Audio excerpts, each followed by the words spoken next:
السلام عليكم ورحمة الله تعالى وبركاته. مرحبا بكم في قناة كنزو كويزين، ان شاء الله تكونوا بخير وصحة وعافية. بعد غياب جيت وما جبت يديا فارغين. بما انه رانا في وقت الصيف والاعراس والمناسبات جبت لكم حلوى بريستيج. الشكل تاعها راقي وطعمتها ما نحكي لكمش، شابة بزاف بزاف بزاف. راح تتبعوني تشوفوا معايا طريقة التحضير والمقادير.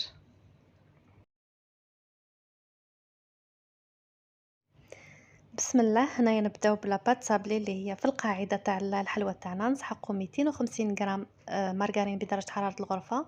نضيف عليها بيضه وصفار بيضه. نزيدوا عليها ملعقه صغيره تاع لافاني بودغ. 3 مغارف كبار تاع سكر ناعم.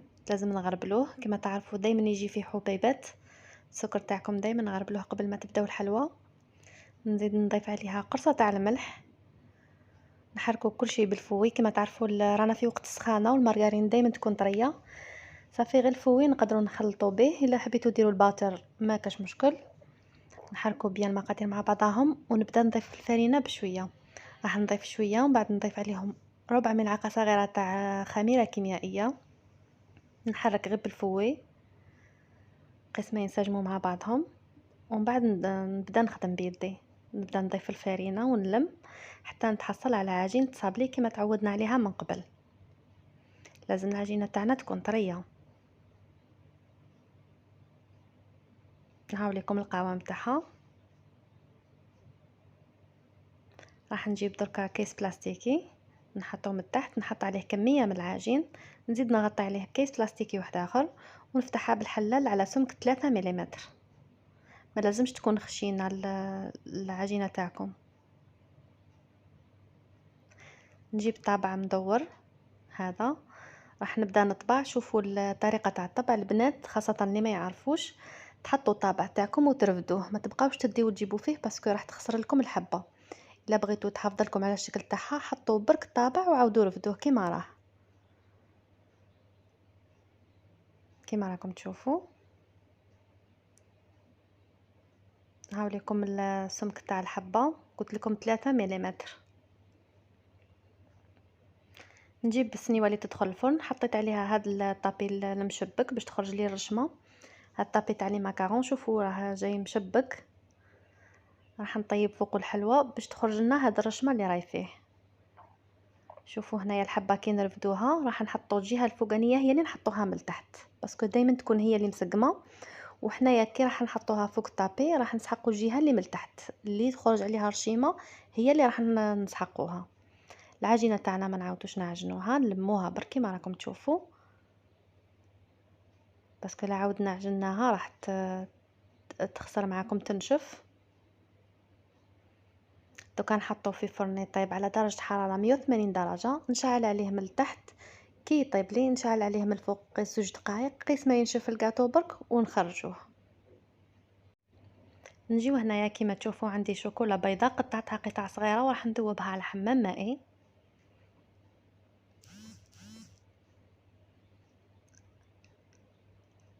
هاي ليكم بعد ما ذوبتها ما ضفت لها والو. راح نجي هنايا عندي عطر بيستاش لا باتاغون بيستاش هذه اللي تتباع لا دوز ب10000.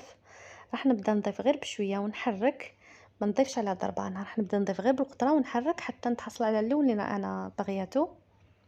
كما تشوفوا انا تعمدت نخلي لكم هذا المقطع هذا. انا هنايا عندي شوكولا كما قلت لكم بيضه ما ضفت لها حتى حاجه، ذوبتها وبديت نضيف لها في لاباطاغوم غير بشويه حتى تحصلت على اللون اللي انا نحوس عليه. نتوما لا كان شفتوا القوام تاعها ولا لكم قاصح راح تضيفوا غير بالقطره تاع الزيت وتحركوها حتى تحصلوا على هذا القوام. هنايا راح نجيب المول سيليكون 3 دي. نورمالمون راكم تعرفوه هذا. هاوليكم اللي ما يعرفوش راني وريته لكم الجهه اللي من لهيه. هادو سموهم لي مول 3 دي. راح نجيب بلا نحطه في البلا باسكو احنا كي ندهنوه بالشوكولا راح نحطوه في الكونجيلاتور. صافي الا كان رفدتيه وحده راح يتخسر لكم شويه الشوكولا، لازم تحطوه في بلا ومن بعد تخدموا. نضيف قيس ملعقه صغيره تاع الشوكولا. انا تعمدت نخلي لكم هاد المقاطع. نجيبو مول بانسو كما تشوفوا ماشي بانسو تاع سيليكون، هذا البانسو المشعر، ونبدا نفوت فيه سورتو الجوانب راح هما اللي نبازيو عليهم. كما تشوفوا انا راني نخدم غير في الجوانب باسكو من التحت سهله. هو الجوانب تاعو يجيو طالعين، لازمكم تبقاو تدوروا بالبانسو حتى تحسوا باللي غطيتيهم بيان بالشوكولا. بعد ما كملت خدمت كامل المول تاعي راح نحطه في الكونجيلاتور مده 2 دقائق حتى ل3 بالخف تجمد في الكونجيلاتور. لا حطيتوها في الفريجيدار خليوها حتى ل5 دقائق. بعد ما جمدت كيما راكم تشوفوا راح نجي ندير الطبقه الثانيه غير بالبانسو. قلت لكم دائما نقول لكم شوفوا ركزوا بيان على الجوانب تاع هذا المول 3 دي باسكو الا ما غطيتوهمش مليح راح كي تجبدوا الحبه راح تتكسر لكم. انا هنا راح نزيد نكمل المول تاعي كامل نعاود نحطه في الكونجيلاتور ومن بعد نجي ندير الطبقه الثالثه. لازم ديروا فيه 3 طبقات ماشي كيما لي مول سيليكون الاخرين. هذا يسحق 3 طبقات باش الحبه تجي شاده روحها وما تكسرش كي تعودوا تقلعوا فيها. كل خطره وخطره نحطها 2 دقائق. دوكا راح نجيو نقلعوهم كيما تشوفوا. راح نبداو بالجوانب، لازم تنحيو كامل لو تور هذاك. شوفوا كيما راني نوضح لكم في الصوره. راح نحي الجوانب ومن بعد ندم الحبه من تحت تخرج. هاوليكم الشكل تاعها. راح نزيد نعاود نحي معاكم حبه واحده اخرى باش تفهموني. قلت لكم ارواحوا في لو تور نحيو غير بصبعكم، ما تحاولوش تنحيوها بالموس باسكو الا حاولتوا تنحيوها بالموس راح تكسروا الحبه تاع الشوكولا تاعكم. نحيو برك بصبعكم هذاك لو تور، نحيو الشوكولا من المول ومن بعد دمروها من التحت تخرج. هاوليكم الشكل تاعها. راح نكمل نحي كامل حبات التوعيه بنفس الطريقه. نجيو هنايا الحبات الصابلي بعد ما طابوا. هاوليكم حبه الشكل تاعها. الرشمه هنايا ما تبانش. راح نجيب الناكري دوغي. انا الناكري خدمت الناكري اللي خدمت معاكم به قبل هاوليكم اللي درت به كفتة اللوز. نجيب بانسو ونمسح كامل على الحبه تاعي باش تخرج لنا هذيك الرشمه تبان. الا بغيتو تستغنوا على هذه الطريقه ما فيهاش مشكل بصح صدقوني راح تجي الشكل تاعها شباب كي تدهنوها بالناكري. انا هنا راح ندهن حتى الجوانب تاعها باسكو هما اللي يبانوا بزاف. هاوليكم الشكل تاعها. شوفوا الرشمه كيفاش بانت بعد ما دهناها. نكمل ندهن الحبات التوعي كامل كيف بنفس الطريقه.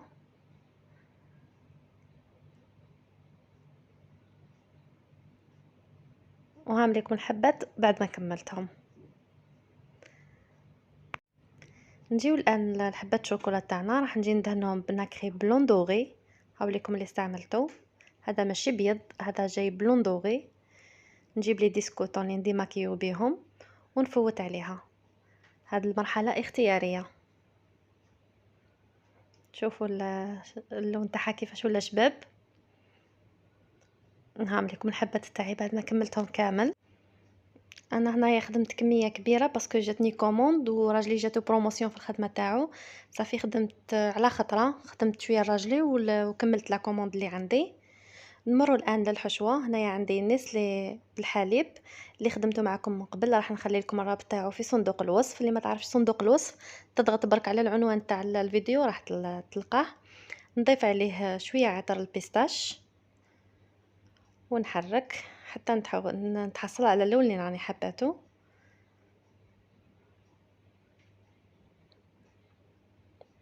هاوليكم. نمروا للحشوه الثانيه. انا هنايا عندي كيله تاع بسكوي مرحي. انا درت الكيك اللي خدمت به في الكفتة اللوز. هاوليكم اللي خدمت به هذا اللي يتباع. رحيته نسحق منه كيله وراح نضيف عليه كيله تاع الجوز. سمحوا لي انا هذا المقطع تحذف لي. عندي جوز مرحي، نتوما ديروا اي نوع تاع مكسرات حبيتوه ونلمهم بشوكولاته الطلي. نبقى نضيف غير بشويه ونحرك. انا استعملت ماكسون، تبغوا ديروا اوبتيلا ولا تزيريه اللي حبيتو. قلت لكم كيله تاع كيك مرحي مع كيله تاع مكسرات. انا استعملت هنايا الجوز وانتم تقدروا ديروا اي نوع حبيتوه. هاوليكم القوام بعد ما لميتها لازم تكون طريه. لميتها برك بشوكولاته الطلي حتى نتحصل على هذا القوام. نجيب الحبات تاعي بعد ما دهنتهم كما راكم تشوفون نقلبهم. نحط فيهم كميه من النسلي بالحليب اللي كنت ضفت له عطر البيستاش. نضيف قسم ملعقة صغيرة في كل حبة، نضيف قسم ملعقة صغيرة.